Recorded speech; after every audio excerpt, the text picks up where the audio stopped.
गोटे आंचलिक दल कहीं गठन हुए से राज्यर स्वार्थ सामूहिक स्वार्थ को बजाय रखा आम बहुत समय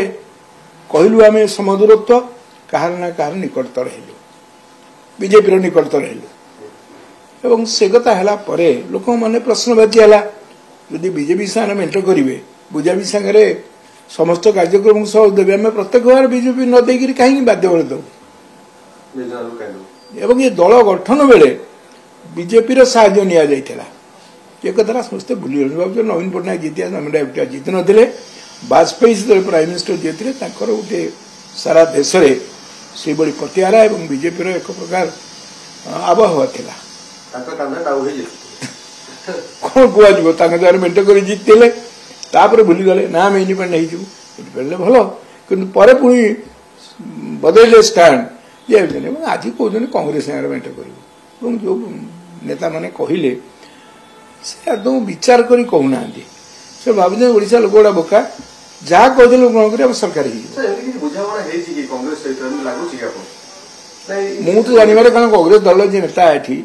से दिन ही विवृत ही मना कले से जातीय दल बुझाणा राज्य भी हेनी जहाँ करेंगे जातीय स्तर करेंगे एपर्यंत मोर जहाँ खबर कांग्रेस ग्रहण करने राजी नुई कांग्रेस भावुँ आम उपर बोझ पाइबे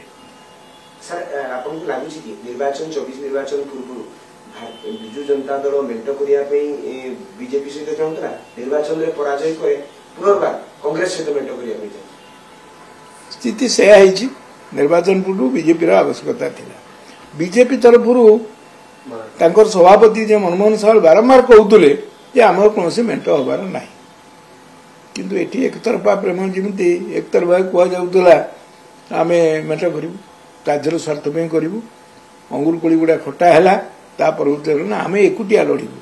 लड़े भल है कि लोक आम ग्रहण कले ना एवं ये कथा को एपर्यंत दल भितर जो कथा मुझे उठे तार सठिक भाव में आकलन होना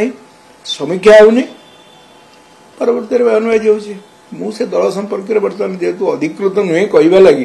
कि गोटे पब्लिक इश्यू में कहि पब्लिक ओडिशा लोक एक ग्रहण करना